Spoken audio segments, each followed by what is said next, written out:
오늘 우리에게 주신 하나님의 말씀은 구약 성경 아모스 5장 18절에서 27절까지 말씀입니다. 말씀을 봉독하겠습니다. 화 있을진저 여호와의 날을 사모하는 자여, 너희가 어찌하여 여호와의 날을 사모하느냐? 그 날은 어두움이요 빛이 아니라 마치 사람이 사자를 피하다가 곰을 만나거나 혹은 집에 들어가서 손을 벽에 대었다가 뱀에게 물림 같도다. 여호와의 날은 빛없는 어둠이 아니며 밤낮 없는 캄캄함이 아니냐. 내가 너희 절기들을 미워하며 멸시하며 너희 성회들을 기뻐하지 아니하나니, 너희가 내게 번제나 소제를 드릴지라도 내가 받지 아니할 것이요 너희의 살찐 희생의 화목제도 내가 돌아보지 아니하리라. 내 노랫소리를 내 앞에서 그칠지어다. 내 비파 소리도 내가 듣지 아니하리라. 오직 정의를 물같이 공의를 마르지 않는 강같이 흐르게 할지어다. 이스라엘 족속아, 너희가 40년 동안 광야에서 희생과 소제물을 내게 드렸느냐? 너희가 너희 왕 식국과 기운과 너희 우상들과 너희가 너희를 위하여 만든 신들의 별의 형상을 지고 가리라. 내가 너희를 다메섹 밖으로 사로잡혀 가게 하리라. 그의 이름이 만군의 하나님이라 불리우는 여호와께서 말씀하셨느니라. 아멘. 아모스의 예언이 계속해서 이어지고 있습니다. 아모스는 북이스라엘의 정의의 문제를 다룹니다. 그들의 불의로 말미암아 심판받게 될 것을 선포합니다. 그 내용이 오늘 본문에도 이어지고 있습니다. 내용을 살펴보도록 하겠습니다. 먼저 18절부터 20절까지는 여호와의 날에 대해 다룹니다. 여호와의 날은 구약 성경 소선지서의 주요 주제라 할 수 있습니다. 경우에 따라서는 여호와의 날 또는 마지막 날, 진노의 날 등으로 불리기도 합니다. 대표적으로는 요엘서에 나온 마지막 날, 우리가 찬양으로도 익숙한 그 구절이 유명합니다. 여호와의 날은 여러 가지 성격이 있지만 한마디로 하나님께서 역사에 개입하시는 날입니다.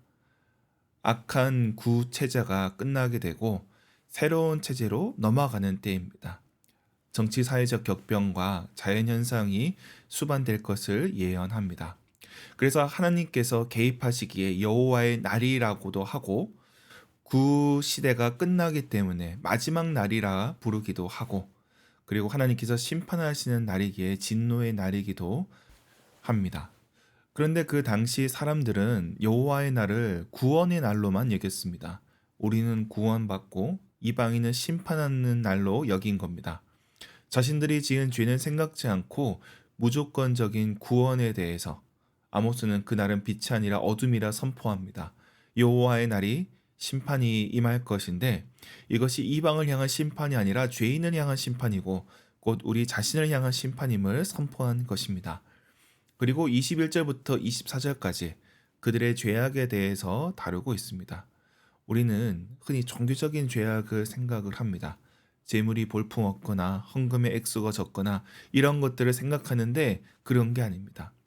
오늘 본문에서 그들의 종교적 실천에는 문제가 없어 보입니다.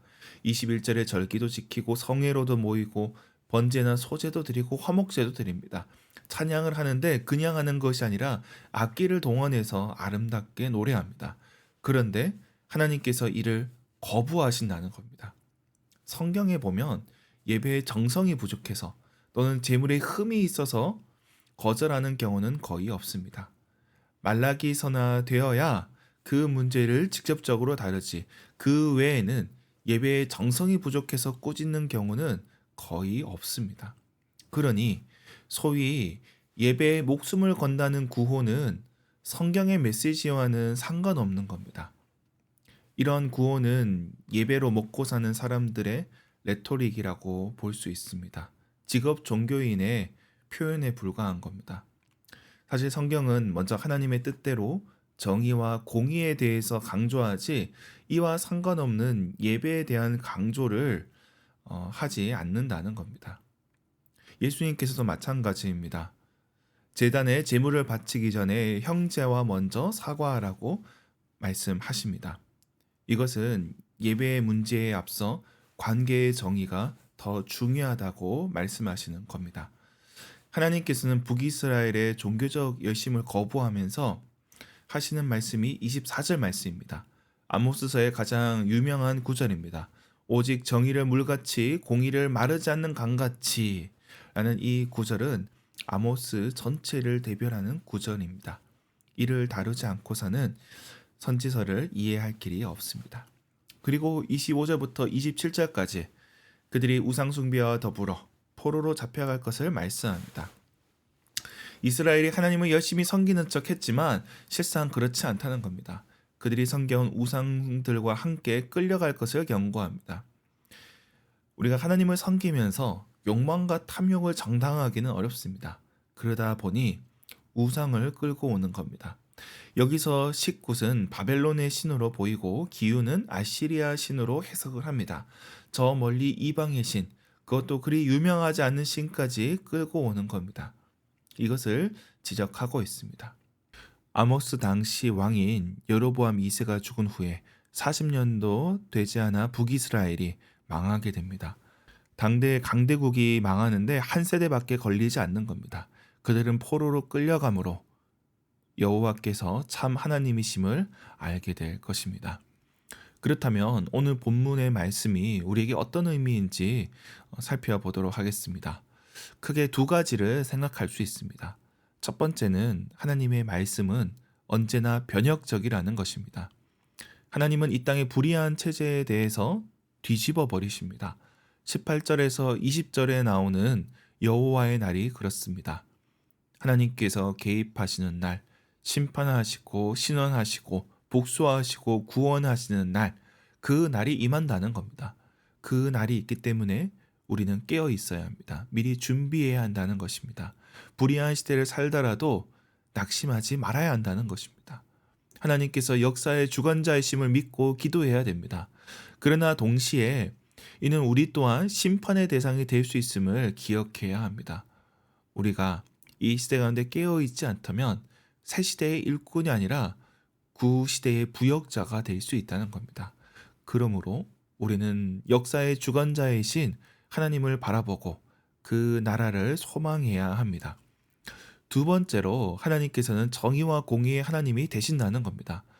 물론 우리가 정의의 문제에 대해서 매번 관심을 갖기 어려울 수 있습니다. 시대의 제약에 대해서 이슈를 따라가는 것이 어려울 수 있습니다. 그러나 신앙을 빌미로 정의와 공의를 가리려고 하는 자들, 그저 중립적인 척 하지만 실제로는 악한 자들의 동조하는 신앙을 경계해야 한다는 것입니다.